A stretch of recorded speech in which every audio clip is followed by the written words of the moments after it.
પ્રધાનમંત્રી નરેન્દ્ર મોદીએ લખનૌમાં રાષ્ટ્ર પ્રેરણા સ્થળનું કર્યું ઉદ્ઘાટન। રાષ્ટ્રનાયકો અટલ બિહારી વાજપેયી, શ્યામાપ્રસાદ મુખર્જી અને પંડિત દીનદયાળ ઉપાધ્યાયની 65 ફૂટ ઊંચી કાંસ્ય પ્રતિમાઓ રાષ્ટ્રને સમર્પિત કરીને અર્પી શ્રદ્ધાંજલિ।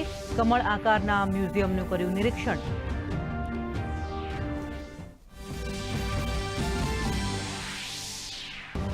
પીએમ મોદીએ કહ્યું, અટલજીએ સુશાસનને કર્યું સાકાર, અંત્યોદયના સંકલ્પને ગણાવ્યો પંડિત દીનદયાળનો વારસો। તો દિલ્હીમાં સદૈવ અટલ સ્મારક ખાતે રાષ્ટ્રપતિ, ઉપરાષ્ટ્રપતિ અને પ્રધાનમંત્રી નરેન્દ્ર મોદી સહિત મહાનુભાવોએ અર્પણ કર્યા શ્રદ્ધાસુમન।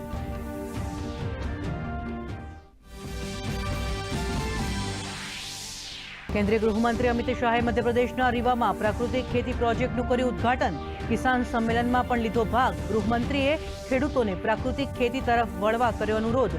તો વાજપેયીજીને શ્રદ્ધાંજલિ આપતા કહ્યું, કારગિલ વિજય અટલજીના નેતૃત્વની ઓળખ।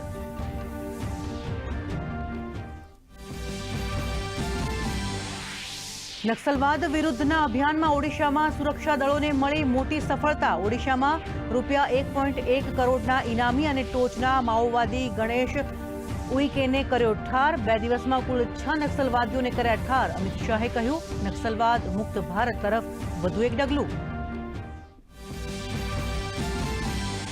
મુખ્યમંત્રી ભૂપેન્દ્ર પટેલે અમદાવાદમાં કાંકરિયા કાર્નિવલનો કરાવ્યો પ્રારંભ। કાર્નિવલમાં યોગ, લોક ડાયરા, લેસર શો સહિત વિવિધ કાર્યક્રમોનું આયોજન। તો સુશાસન દિવસે મુખ્યમંત્રીએ અમદાવાદને આપી ₹350 કરોડના વિકાસ કાર્યોની ભેટ।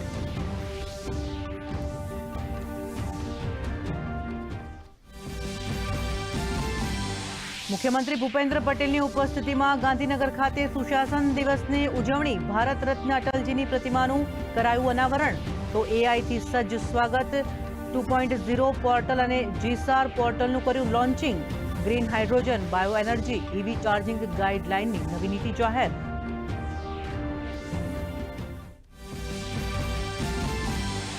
સાંસદ ખેલ સમાપન સમારોહમાં વર્ચ્યુઅલ માધ્યમથી જોડાયા પીએમ મોદી। સમાપન પ્રસંગે રાજ્યના વિવિધ વિસ્તારોમાં યોજાયા કાર્યક્રમ।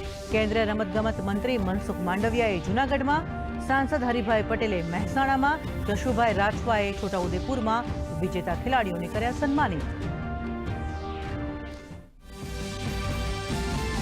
જેઠાભાઈ આહિરે ગુજરાત વિધાનસભાના ઉપાધ્યક્ષ પદેથી આપ્યું રાજીનામું। અન્ય હોદ્દાના કામની વ્યસ્તતાનું કારણ દર્શાવી મુખ્યમંત્રી, ભાજપ પ્રદેશ અધ્યક્ષ અને સંગઠન મંત્રીની ઉપસ્થિતિમાં આપ્યું રાજીનામું। અધ્યક્ષ શંકરભાઈ ચૌધરીએ કર્યો રાજીનામાનો સ્વીકાર।